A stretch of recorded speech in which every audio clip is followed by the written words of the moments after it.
పశ్చిమ గోదావరి జిల్లా పాలకొల్లు స్థానిక పురపాలక సంఘం కౌన్సిల్ సమావేశ మందిరంలో నిమ్మల రామానాయుడు, జిల్లా కలెక్టర్ చదలవాడ నాగరాణి, జిల్లా వివిధ శాఖల అధికారులు, పురపాలక సంఘం అధికారులతో కలిసి పురపాలక శాఖ మంత్రి పి నారాయణ సమావేశం నిర్వహించారు. పాలకొల్లు పట్టణంలో మిగిలి ఉన్న వివిధ అభివృద్ధి పనులు, త్రాగునీరు, రహదారులు, డ్రైనేజీలు, శానిటేషన్ తదితర అభివృద్ధి కార్యక్రమాలపై మంత్రి నారాయణకు మంత్రి నిమ్మల రామానాయుడు వివరించారు. రాష్ట్ర జలవనరుల శాఖ మంత్రి నిమ్మల రామానాయుడు మాట్లాడుతూ పాలకొల్లు పట్టణానికి అభివృద్ధి కార్యక్రమాలు పరిశీలనకు ఆహ్వానించగా వచ్చినందుకు మంత్రి పి నారాయణకు ధన్యవాదాలు తెలిపారు. పాలకొల్లు నియోజకవర్గ ప్రజలు మూడోసారి శాసనసభ్యులుగా గెలిపించారని, అభివృద్ధి సంక్షేమ కార్యక్రమాలు అందించి వారి రుణం తీర్చుకోవాలని నా తపన అన్నారు. గత 5 ఏళ్లు వైసీపీ పాలనలో 20 సంవత్సరాలు రాష్ట్రం వెనక్కి వెళ్లిందని, దీంతో పాటుగా పాలకొల్లు నియోజకవర్గం వెనుకబడి ఉందన్నారు. వైసీపీ గాలిలో కూడా పాలకొల్లు ప్రజలు నన్ను గెలిపించాలని, వారి సంక్షేమం అభివృద్ధి చేయడమే మన ప్రధాన అజెండా అని తెలియజేశారు.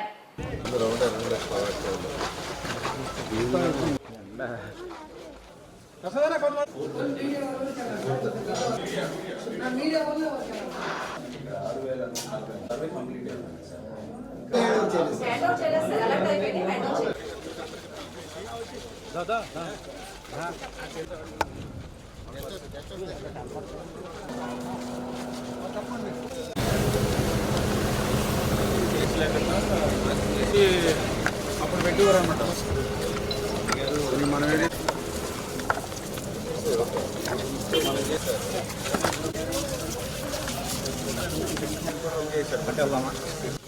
రాజమండ్రి అయింది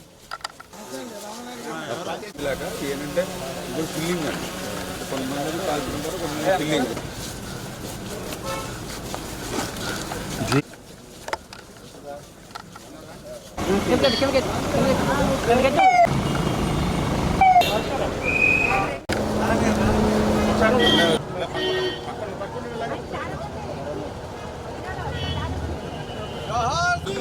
ఎలా తిరగండి, ఎలా తిరగండి.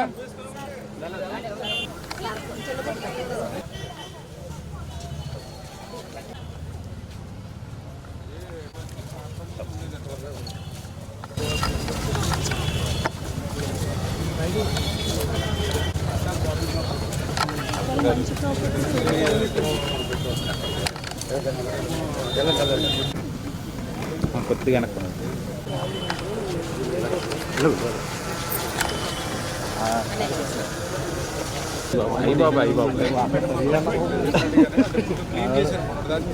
గట్టిగా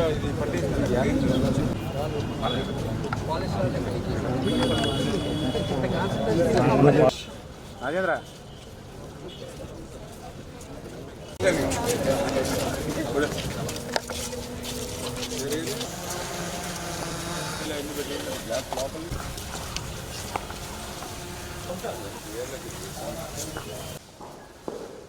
టెంపుల్స్కి కట్టాలని కట్టాలి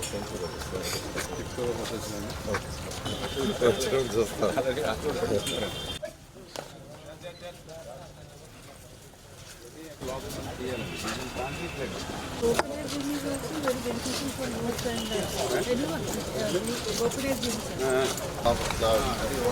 పెట్టేసి కింద టైల్స్ వేయాలి.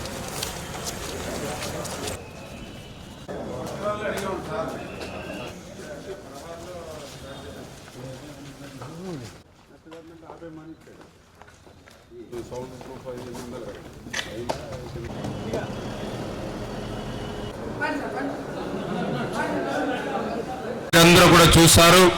పేదవాడి కళ, మహిళల సొంతింటి కళ నెరవేరాలనే ఉద్దేశంతో ఆ రోజు ఆంధ్రప్రదేశ్ రాష్ట్రంలో మరి ఆ రోజు చంద్రబాబు నాయుడు గారు 8 లక్షల ఎన్టీఆర్ టిట్కో ఇల్లు నిర్మాణం చేయాలనేటువంటి సంకల్పంలో భాగంగా మన పాలకొల్లు పట్టణంలో కూడా 7,159 ఇళ్లను ఆ రోజు మనం నిర్మాణాన్ని ప్రారంభించి రాత్రి పగలు అనేటువంటి తేడా లేకుండా రాత్రుల్లో సైతం మరి లైట్స్లో మరి పెద్ద ఎత్తున ఆ రోజు 80 నుంచి 90% ఇళ్లను ఆ రోజు 2019 ఎన్నికల సమయానికి మనం పూర్తి చేస్తే 5 సంవత్సరాల వాళ్ళ పాలనలో ఆ మిగిలినటువంటి 10%, 20%, ఇది నేను చెప్పడం కాదు. ఆ రోజు 2019 ఎన్నికల తర్వాత అసెంబ్లీలో ఆ రోజు నేను ప్రశ్న వేస్తే ఆ రోజు బొత్స సత్యనారాయణ గారు ఆ రోజు పట్టణాభివృద్ధి శాఖ మంత్రిగా ఉండి పాలకులలో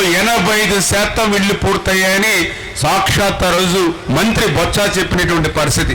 అంటే 85% పూర్తయినటువంటి ఇల్లుని 5 సంవత్సరాల్లో ఒక్క అరబస్తా సిమెంట్ కానీ ఒక్క రూపాయి కానీ 5 సంవత్సరాల్లో పెట్టకపోవడంతో ఆ రోజు కోవిడ్ సమయం, కరోనా సమయం, పనులు లేవు, పస్తులుంటూ ఉన్నారు.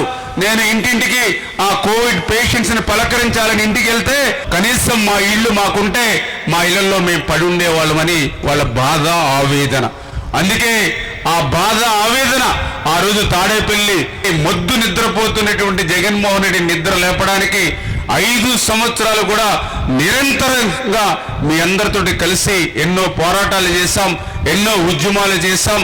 మరి పోస్ట్ కార్డుల ఉద్యమం దగ్గర నుంచి నా కుటుంబంతో సహా ఏదైతే గాంధీ బొమ్మల సెంటర్లో నా భార్య, నా పిల్లల కుటుంబంతో సత్యాగ్రహ దీక్ష చేయడం కానీ, అన్ని వార్డుల్లో దీక్షలు చేయడం, నరసాపురం మా పాదయాత్రగా పెద్ద ఎత్తున మహిళలతో మనం కలిపి